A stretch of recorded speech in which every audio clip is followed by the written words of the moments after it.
সরাসরি চলে যাব বিধানসভায়। মাননীয় অধ্যক্ষ মহোদয়, আমি আপনার অনুমতি নিয়ে এটি মাননীয় সচিব মহোদয়কে হস্তান্তর করছি এবং এই বিষয়ে খানিকটা বক্তব্য আমি রাখবো। বলব,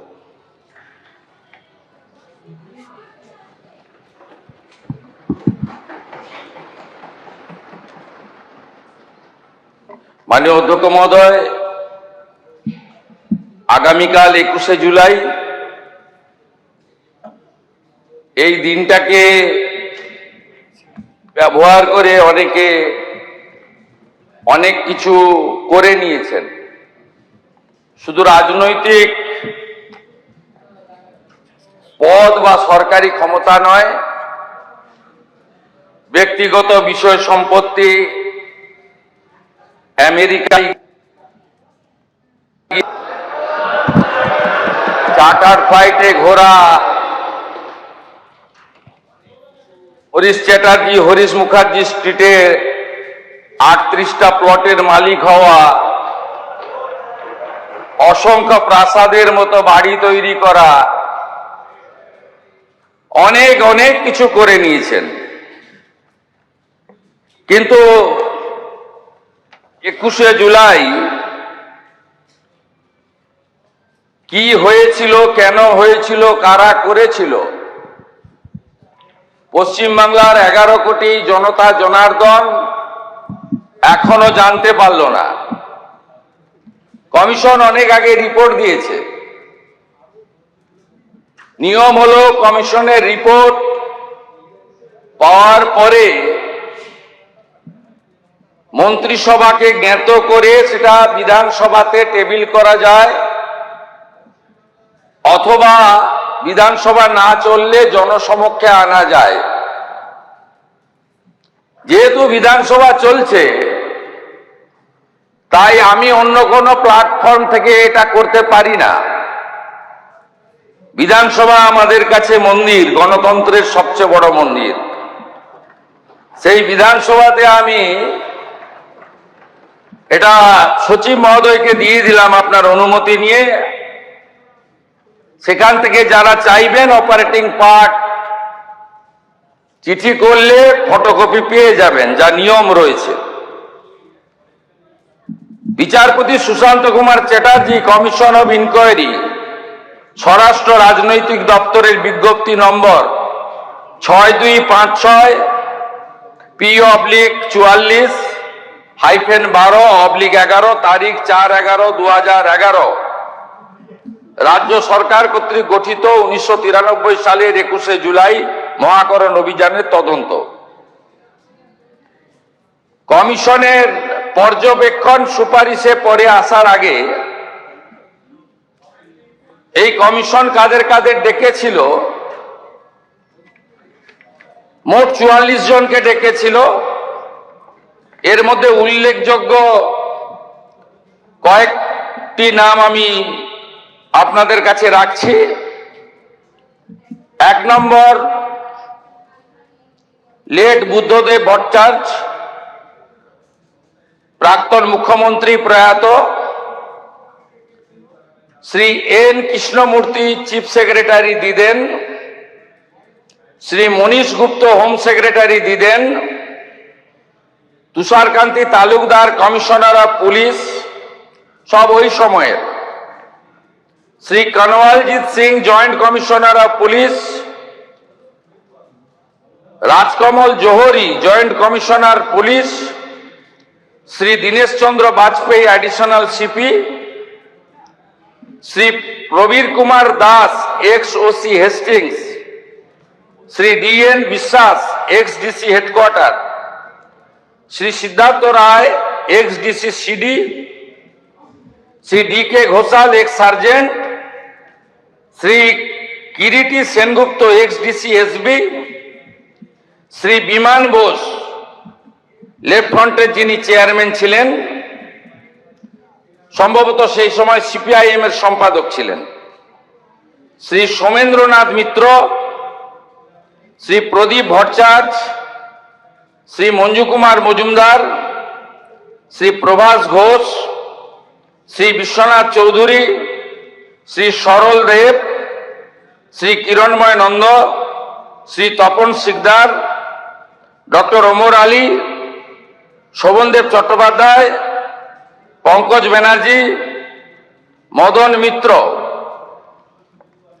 সৌগত রায়, রুমা মুখার্জি, রীতা মুখার্জি, অনিন্দ জানা, রাজীব বসু, শুভম দত্ত, অমিত ধর ইত্যাদি মোট 44 জন।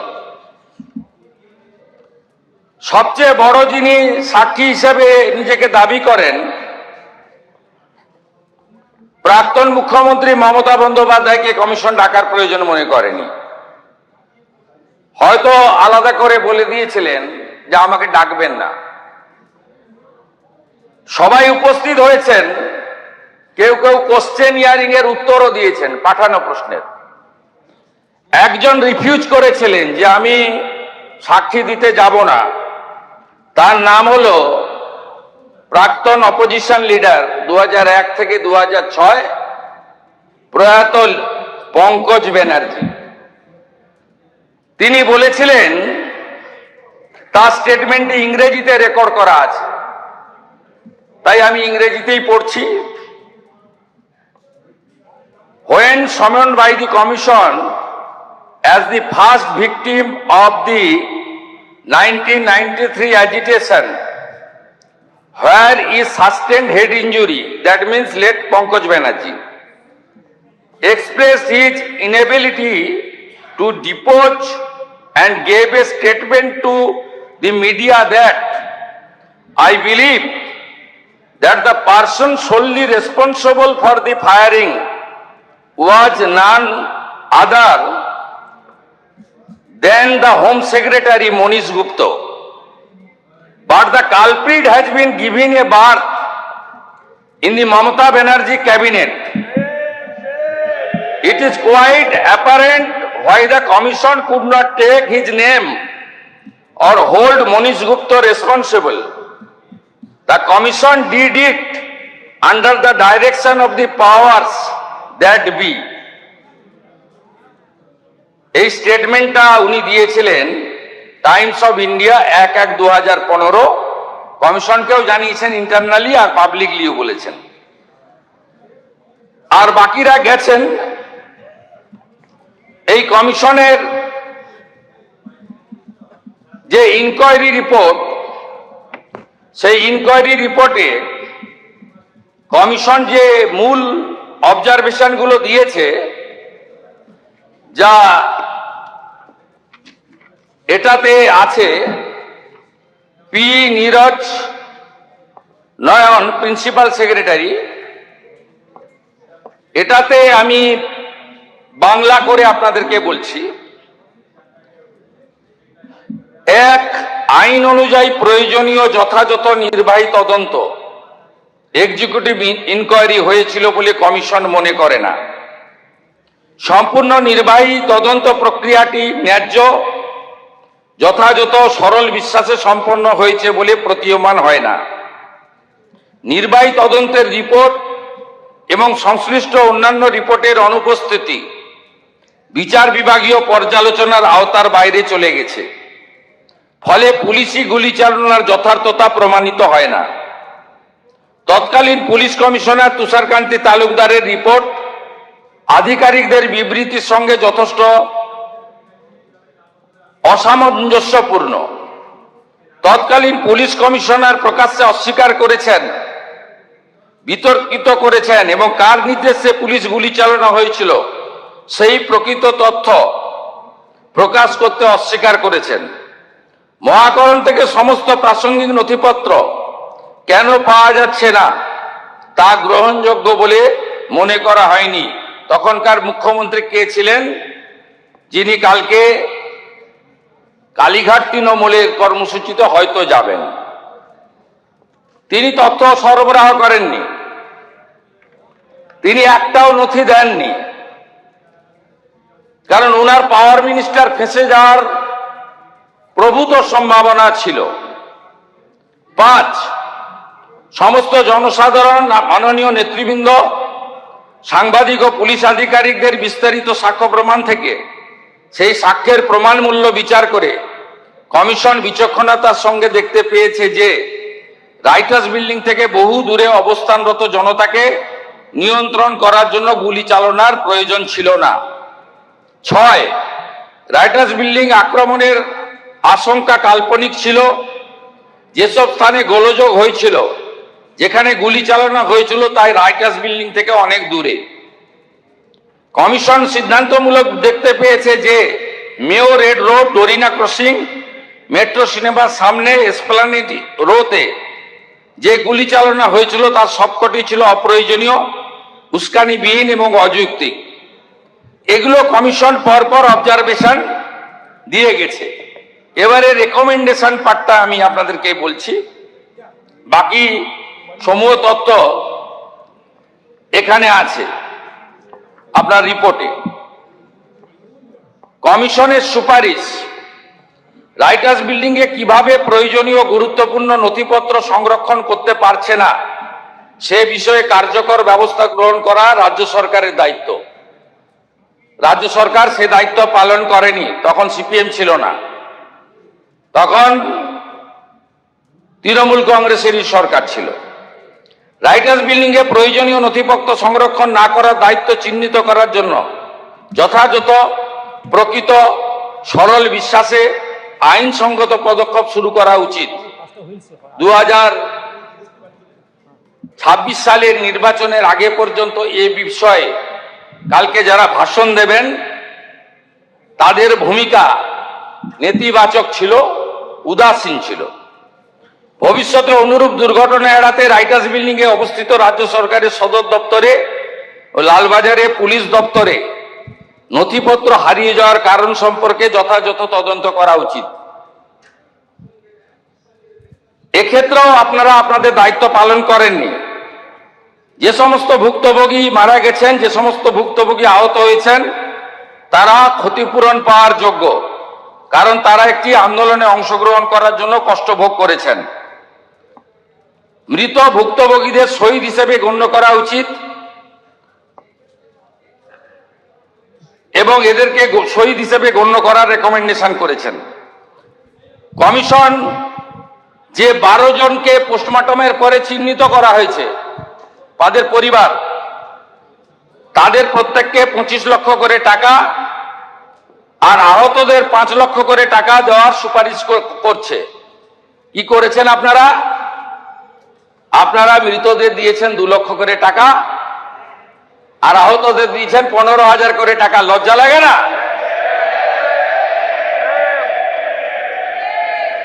আপনারা নিহতদের দিয়েছেন 2 লক্ষ করে টাকা আর আহতদের দিয়েছেন 15,000 করে টাকা, আর কমিশন বলেছে নিহতদের দিতে 25 লাখ করে টাকা, আহতদের 5 লক্ষ করে টাকা। এরপরেও আপনারা এইসব করেন। আমি এই রিপোর্ট পেশ করে আহত এবং ক্ষতিগ্রস্ত পরিবারকে বলবো, আপনারা যদি ফ্রেশ এফআইআর করতে চান সে সুযোগ বর্তমান সরকার দেবে। আপনারা যদি কমিশনের সুপারিশ মতো ক্ষতিপূরণ বর্তমান সরকারের কাছে চান, মুখ্যমন্ত্রী রিলিফ ফান্ড থেকে আমি সেই ক্ষতিপূরণ দেব। আর যারা আপনাদেরকে ব্যবহার করে এমপি হলো, এমএলএ হলো, মন্ত্রী হলো, মুখ্যমন্ত্রী হলো, চার্টার ফ্লাইটে চললো, হেলিকপ্টারে আকাশে থাকলো, বাড়ি গাড়ি সম্পত্তি করলো, দুবাই গেল, সিঙ্গাপুর গেল, আমেরিকার হপকন্সে চিকিৎসা করালো, তাদের থেকে আপনারা দূরে থাকবেন। সাথে সাথে আমি এই হাউসকে বলছি যে আমাদের কাছে আরো বেশ কিছু তথ্য আছে, আমরা প্রয়োজন মতো সেগুলো প্রকাশ করব। যেমন আমফানের ক্যাগ রিপোর্ট, যেমন কোভিডে মেডিকেল ইকুইপমেন্ট পারচেজ রিপোর্ট, সব তথ্য আমার কাছে আছে। তথ্য আমি বের করেছি, পাবলিক ডোমেনে আসা উচিত। বিধানসভার টেবিলে আসা উচিত এবং আপনারা যা যা ধ্বংস এখানে করে গেছেন এটা পশ্চিমবঙ্গের লোককে জানানোর দায়িত্ব আমাদের সকলের। আমরা সে কাজটা করব এবং আমি আরেকবার 21শে জুলাই আন্দোলনে যারা দেহ রেখেছেন, মারা গেছেন, তাদের বিদেহী আত্মাকে প্রণাম করে, আহতদের প্রতি সমবেদনা জ্ঞাপন করে, আর দোষী খুনি তাদের বিরুদ্ধে ব্যবস্থা নেওয়ার জন্য আপনাদের আবেদনকে মর্যাদা দেওয়ার অঙ্গীকার করে আমার কথা শেষ করলাম। এবিপি আনন্দ, এগিয়ে থাকে, এগিয়ে রাখে।